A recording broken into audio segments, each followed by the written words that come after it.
on maybe a Veigar stun or even a Nunu knockup. So we'll have to see how exactly that's used once we get into more of that mid-late game where it really matters.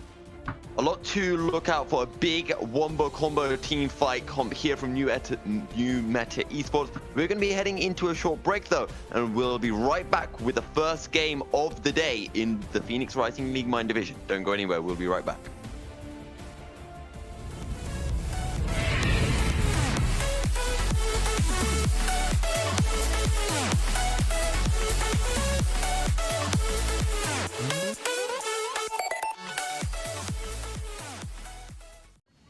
You'd expect Stealthy Tiger to be around, but here comes the biggest ever snowball. I was thinking about focusing the bot lane, but I was thinking about it from the jump. And here comes the flag and drag. They find the knockup. Pop forced to flash away. Oh my god, follows up. The barrier will come through. Who's going to die first? It's going to be the Veigar as first blood goes over to Vandalize. The flag and drag comes in. The knockup, as you mentioned, Andrew, and it's a double kill to Vandalize in the mid lane. Drift of the century, and Stealthy Tiger should be very proud of himself for that. Back to the topic at hand, though. Okay, the Event Horizon will come through. Biggest ever snowball misses his mark, but the TP is going to get channeled. Stealthy Tigers are going to have to run away. Oh, that's a big true shot barrage. Absolute Zero will come out. It finds a bit of damage, but Stealthy Tiger gets taken now. Pop-Tarts finds the return kill, but he's so low, and Vandalize just can't get quite close enough. The flash of Boogaloo and Stealthy Tiger is nothing to scoff at. Flag and drag finds a knockup. In comes the Cataclysm with the shockwave. Vandalize picks up the kill, and that's exactly the wombo combo that we were talking about in the drafting phase, Andrew. Yeah, that is the wombo combo that we're talking about. It's the kind of thing that, you know, right now Vandalize is able to take such good advantage of having that item advantage, having even that gold advantage. But something else I want to point out, because we've seen it every time we look at this bottom lane. Switch is ahead. Does speak wonders. TP coming in the bot lane, and that's going to be the biggest ever snowball. Not going to be able to find his mark. Flag and drag coming in. There's another TV to follow. Cataclysm comes out. Stealthy Tiger just about saying a lie with the consume will flash away. So I think Maelstrom will slice through his HP as the shockwave will find a kill for Vandalize, who is still yet to die. He's 4-0. It's a 3 kills for 3. Event Horizon will come through, as that is a really good barrier to keep Pop-Tarts alive, and Cake Kitty will be so thankful that at least should have been using a bit more. But look at this, mid lane inner already more than the 3/4 down. Here comes the final chapter. The Black Shield comes through, but the Cataclysm doesn't do anything because he gets deleted beforehand. As the biggest ever snowball, flash away from Kivaris. Can he get out of this? Oh, Decisive Strike will come through. Now in comes Slicing Metal, burns through the Nunu, and double kill onto the Garen, as that is a big two-shot barrage, and it will get a triple kill for Boogaloo, as it is a 3 kills for nothing in favor of OTA Cinder. Decent swing, considering that now the gold has become even. Flag and drag comes in. That's a good final chapter, but the Black Shield is pretty big. They can't burn through it in time. But look at the judgment. Oh my god, the true damage is insane. The Prowling Projectile going to find his mark. They get some CC onto Almighty, but he's got nowhere to go. He's got a Garen on one side. He will get to the blast cone, but he just jumps right back into the Garen as the judgment comes through, and Boogaloo is unstoppable. 9-1. When I was preparing, actually, I'm going to hold that thought, because Dark Bunny is going to land. TV's coming in. Event Horizon is here. The final chapter. Look at the Garen spinning to win. The Dimas Injustice finds a single kill. Keveris is solo. Surely the 3rd kill. He has the absolute Zero. Will secure the kill. Jungle Beats, you can run, but can you hide? He might just about be able to. His Prowling Projectile will be able to find his mark, but there's a big fat turret between Unipanda's purple and, well, what was a very, very juicy cannon. Yeah, usually a turret is about all you need, but either way, it is going to be that turret. Might even actually be able to take out this inner turret. They do have the Ezreal with that arc. Oh, wait, hold on a second. Okay.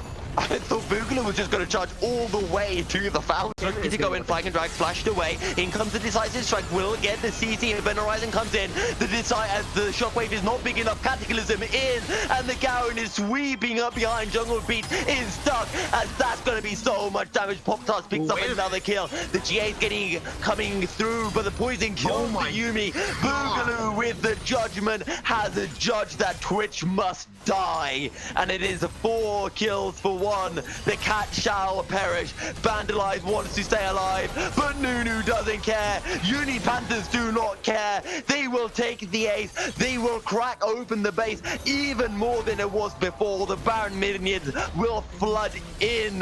One Nexus turret will remain. Morgana may come up, but she cannot do anything against 4 strong. The Nexus is open. Flash in does nothing at all. She can go golden, but she will die. J4 is here. Flag and drag in. See, now you're putting me in a rough spot because, like, yes, the Garen definitely carried the game, but I want to talk more to Stealthy Tiger. I want to see how this man managed to actually keep himself calm, because as much as Boogaloo was definitely the one that kept this alive, you can't discredit the Nunu. You can't discredit the way that he managed to get himself out of a bad spot, to set himself up with the proper absolute zero and those snowballs and those good drifts. If I had to pick someone, I think I'd rather pick Stealthy Tiger, but I need to give obviously honorable mention to Boogaloo.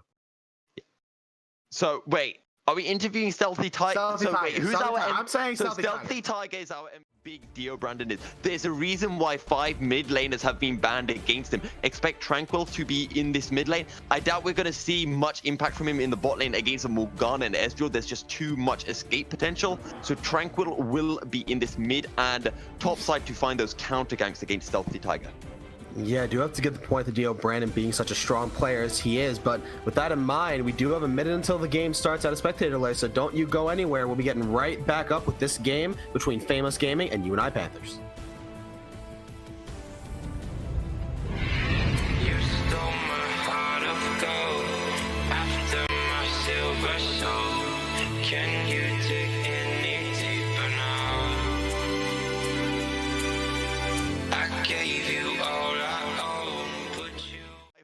But we are getting a level 1 invade coming here from Famous Gaming, and they're not going to get spotted out by anything. They could catch out Stealthy Tiger on this round. Tiger in a little bit of a rough spot this whole thing, and lands the dredge line, gonna get the root follow, and with that silence from the Garen, that's an easy first blood going over to Humble Penguin.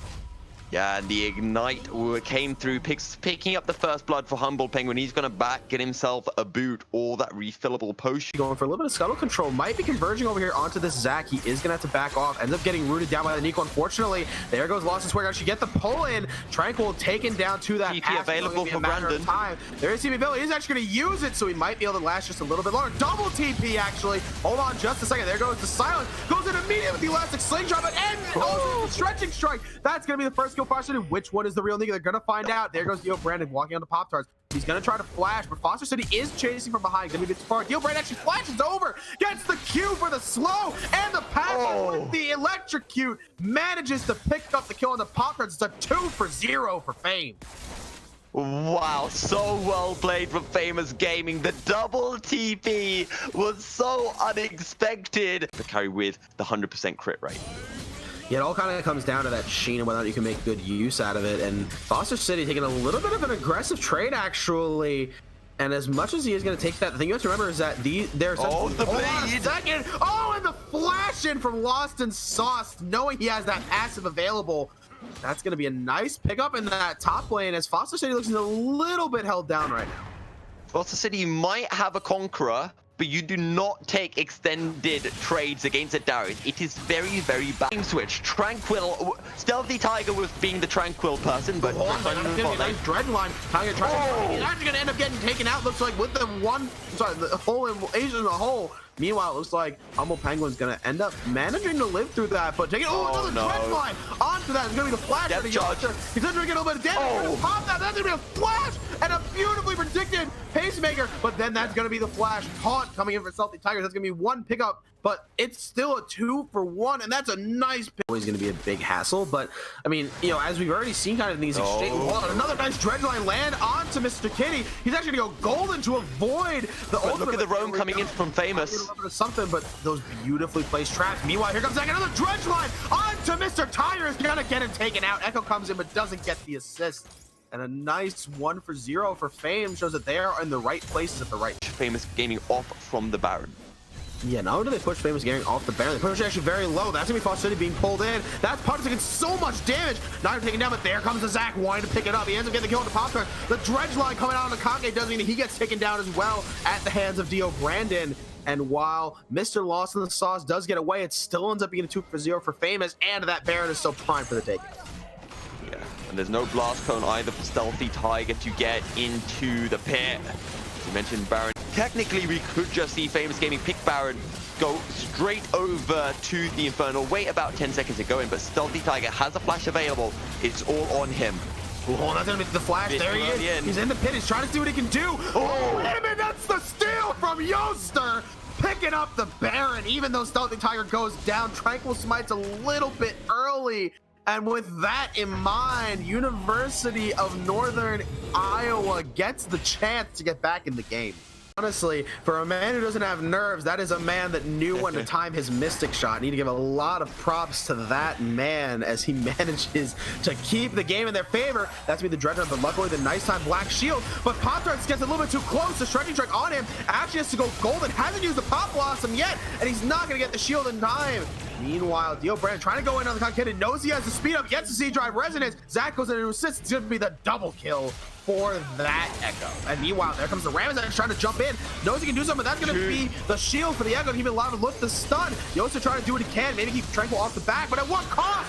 The beautiful Ultimate Brandon trying to get back in the fight, but not going to be enough. Humble Penguin getting the Dredge line onto the wall instead of the champion. Important for Uni Panthers purple. As well, after all that again. On the backside. Humble Penguin actually getting taken down just a little bit. Oh, Caitlyn getting shut down. Meanwhile, that's still another pull onto Stealthy Tiger. He is a tanky man, but there comes Dio Brandon on the side. Takes so much damage. Oh, but the beautiful timed ultimate actually pulls back the time water to get the kill. Pop-Tarts knows he might be able to get something. Actually locks out Humble Penguin. Meanwhile, Zach thinking about coming back and actually changing his mind, and he's in a bit of a rough spot now, but he managed to get back out with that reduced cooldown elastic slingshot. Humble Penguin trying to see what he can do. Foster City actually to turn back around. The Pop Blossom might be able to get something, but not. Oh, never mind. Humble Penguin's taken out. Meanwhile, now Garen has to run. He's in a rough spot with Zach. Has healed up. The damage. Back into the fight. Yoster trying to do something. He's in a rough spot. Not going to have enough to be taken down. It's a double kill for Foster City. And with that in mind, it's not even over. Tranquil jumps back in, tries to throw him a cocky kitty, but he's not actually going to get silenced. Gonna get taken down. Foster City is dominant. Does rely on Yoster, I think, at this point. I think that while he may not be necessarily the huge carry, hold on a second, we got to talk about this. Humble Penguin's actually getting knocked up with the Dredge line. It's actually following the Rammus, so he's actually going to lose that. Meanwhile, lost in the sauce. Now has popped that Conqueror as well as that passive. Here's Foster City into the fight, trying to do something, but meanwhile, we need to see what happens. He actually ends up taking out the Darius with Demacian Standard. That's going to be the stop. It's going to be enough. The Pop Blossom Pod, a bit of an awkward spot. Pop-Tarts getting taken out by the Caitlyn. It's a double kill for Suave. Meanwhile, Yoster now in a bit of a rough spot. Actually flashes the Dredge line, but can he keep himself out of harm's way? Not quite. Going to try to go for the kill on Penguin, but it's not going to be enough. A triple kill for Suave. That is an ace for Famous, and that might be the game. Or at the very least, the inhibitor. Yeah. They could even pick up the Baron or the Ocean Drake, but with 15 seconds on lock-in, the Caitlyn and the Nautilus, it's such a nice combination of having the long range and the immediate follow-up damage, whether it be by the trap, whether it be by the immediate root in the Dredge line. It was a very well played, and going into something like an Ezreal Morgana, which maybe you would have expected a bit more use out of that Black Shield. If I'm being honest, I do have to criticize Mr. Kitty just a little bit. I definitely think that this game went about as well as we could have possibly asked for. Yeah, and yeah, just really well played for Famous Gaming. As soon as Foster City hit that Triforce, he absolutely annihilated Lost in the Source, and it was just a one game from there on in. Yeah, that definitely was just a huge game to be played, and we have to give a lot of credit over to Mr. Foster City. I'm going to see if I can get him in for our interview, because we do need to rush a little bit. We're a little bit Vladimir AD carry. Oh yeah, remember, we're not that far off from the mage and melee AD carry days. We're really not that far off. And I mean, honestly, at the very least, Garen has a very clear motive, a very clear method to his madness that at least it make a bit more sense in my personal opinion. Yeah, but as we are already heading into this 1 minute spectator delay, I will ask you all to stay right where you're at, stay tuned in. We'll be right back into the Rift with OTA Cinder versus Team Fish Taco Tempest.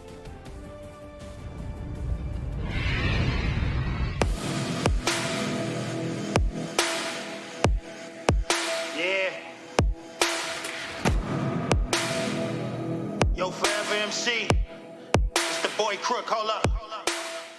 Trying to get on top of Ace, but not going to be able to. The hook is going to land on top of Vandalize. Vandalize is in trouble here. He does not have flash. He's just going to get ignited, and there goes the Q proc coming in from Twilight Mo. He's getting the spin, but he's not getting any of these wins at all. The play comes down, and here comes Austin. Austin's going to miss the charm. That is very critical, but can he still get the damage out? Kavaris is going to be able to get the extra shield as Twilight Mo just barely inches his way towards safety, but Propa now getting on top of the jungle beats right at the moment here because he'll be able to get the flash, but the body slam's still going to be there for the slows. There it goes the Defiance damage, but he's just going to get defied here. The explosive cast is going to be insane once it gets to level 6. Fierce Doctor has made it down to the mid lane at the moment here. Vandalize is in trouble. He will get the yellow card, but that's not going to matter. He's going to get Death Sentence, and Propa here not gonna share any of his winnings at the moment here. He's gonna stick to 3-0. He has the extra 300 gold. If I click on X, or we do that, Andrew, he's already 600 gold ahead of the opposing jungler. Yeah, 600 ahead of the opposing jungler, and even being down pretty far in camps, has that nice 300 gold bounty on his head. And with that in mind, we have to actually look at this and try to consider what exactly the game plan is for OTA Cinder, because right now, your Garen's not quite moving where he wants to be. He's still pretty far down in CS. Granted, you expect that, but he's not going to be able to do that insane damage we saw in the last games anytime soon. You're going to have to wait a bit longer, especially that early disadvantage. Meanwhile, Jungle Beats in problem. Yep, double level 6 here for the opposing top laners at the moment here, but Jungle Beats is just Passive's coming in very strong for him. So it's for actually the coin, and here we go. We're going to see a fight down here at the bottom. That's going to be the hook onto Kavaris, and everyone is coming in from TFT. They're going to try to keep Indigo alive, but Indigo will get shut down. And the kill won't go towards Twilight Mo, as that is going to be the Ignite being burnt out. But there we go. Propa and Ace on the top side. They have used up the Rift Herald here. There's a bit of pressure, but I'm pretty sure these few members of TFT should be able to hold out for as best as they can. Vandalize is going to get the stun, but he's going to get hooked on Glacial Prison right in front, right in the middle as a field goal attempt. Just not going to land that Glacial Prison at all. There goes the Orb of Deception. The cards are going to fly out here. Vandalize potentially could try to get a double kill, but he's going to get hooked on. He picks up the yellow card, but he is just stunned up and locked down. Will he be able to get away? And no, the tower shot along with the RQ is just going to finish him off. And a beautiful pickup there by Asti. Actually manages to get that beautiful play. Was ahead of gold against Asti. Asti with those 2 kills just put him ahead of gold over Vandalize. So now they are no longer one over the other. And X Velez, thank you for the subscription there with your Prime subscribe. As now we got TFT starting up with this Infernal Drake. Yeah, they do have a lot of damage. Propa has still the advantage. He has the smite advantage, and he has all that, but he isn't taken away by the KO. Meanwhile, a nice hook lands on the Vandalize, and nothing coming of it. Yeah, if you do have Twitch Prime, don't forget to subscribe. And the Feather Storm is going to go out. The last chapter is not too much damage at all. Furious Doctor just doing the best he can to lock down the Garen, but when you lock him down to spin like that, it still does a lot of damage. And now we're going to see Oh My Dear. He's going to whiff again on that Glacial Prison. Here comes Twilight Mo for the spin, but not also going to, not going to get a kill at all. A great blade call from Indigo is just going to stop the Yuumi from going back into place on top of the shoulders of safety, and won't go out. And there we go. Oh My Dear will also get killed off. I think TFT are going to be able to pick up 2 towers. And that even though Mr. Twilight Mole might be on this Garen, this nice, hyper carry, he's also building it a little bit differently than we've seen today. So far, ooh, hold on. Yep, the root goes down to Fierce Doctor. Fierce Doctors are going to be the target. Will go down, but look at the amount of damage TFT is putting out right now. Are going to be able to destroy Oh My Dear. They're going to try to look for Vandalize. Vandalize not going to fall for any of that. The charm will, though, for Twilight Mo. He just fell in love for Asti, but Asti is out to kill him. Not going to be able to get any of that damage because, like I mentioned before, he's able to get all that MR along with that tenacity boost, so that love charm's not going to last too long, even if it lands. But now TFT still putting up the pressure right here down at the mid, and Jungle Beast is going to go in. The Flaws do it. It's going to miss, but he's just going to regret it right back. That's Jungle Beast getting taken out all of a sudden here. The mid tier 2 tower will fall. They don't have the Baron buff, but I don't think they even care at the moment here. They're still putting up the pressure, but now they have that choice to fall back, but the dragon is not there and available. Still 1 minute to go for the respawn while they still have the minion wave to do it. Yeah, I mean, they definitely might as well. I mean, they know they have the pressure over here on this bottom side of the map as well as what lands. Yeah, Fierce Doctor is going to get caught up here. He's going to pop the Zonias. Austin has made it, and they are going to be able to partake of Fierce Doctor. His life has been saved by the power of the teammates. He's going to miss the death sentence onto Twilight Mo, and there goes the charm of the flash, but Austin's going to entirely whiff another sidestep from Vandalize. Can he pick up the yellow card? But the Fierce Doctor is here, trying to add up the odds against them to charm land along with the death sentence, and there we go. Vandalize is gonna get just taken out here. A fresh minion wave comes in. It is not a siege, but they have that pressure, the kill potential pressure here from TFT to push them off of the inhibitor tower. And now the inhib will get taken down along with it. They're not gonna worry about the Baron. They know they can get a nice they don't pick. have vision, and they're running into the darkness. Oh my dear, he's gonna get taken out first for OTA Cinder and Twilight. He's trying to spin on so many targets, but he doesn't have the damage. And now TFT, without the jungler, without the 80 carry from OTA Cinder, this Baron is gonna be an easy take for them. Yeah, you have to question. You were talking about it earlier, and the more it's funny, it's not until you said that I really thought about it. This Garen pickup for Twilight Mole definitely getting a little bit closer to the end. It seems like everybody's kind of keeping themselves down just a little bit, but you have to look at this game and you have to think exactly how we managed to get here. And right now, I think it's just going to come down to just seeing how they want to close it out. It seems like TFT right now know they're just going to siege up this bottom lane. They know they have the means to take it. Looks like the rest of OTA Cinder's not really putting up a fight across the rest of the map, as they're just going to... Yeah, the hook is going to land onto Vandalize, and there we go. Twilight Mo for the spin on top of everyone, and Kavaris is going to fall alongside with his partner. A double kill goes into Indigo, but they have 5 members strong from TFT. The first Nexus is being focused on at the moment here, and Jungle Beast is going to do his best, but he's just going to go down. Everyone is leaving the rift right now because TFT has this game on the bag. There is nothing OTA Cinder can do, as this is just Propa's just main effect here on how dominant his early game was throughout this entire game. Yeah, I mean, I don't know, Andrew. If you had that effect with a Lee Sin, can you imagine a Lee Sin having 5-0 in like the first 7 minutes? You know, you'd be like this game is just over at the moment here. Either almost, or it's gonna be really hard to come back on. And Propa just he wasn't 5-0. He was like 6 or 7-0. It was insane. And it's an AP Gragas too. He has range attacks. He has the barrel Qs, and he has the explosive barrels, which is an explosive amount of damage. What do they do? Like 300, but with the runic echoes, like how much is that? It's definitely more than 300 at that point, but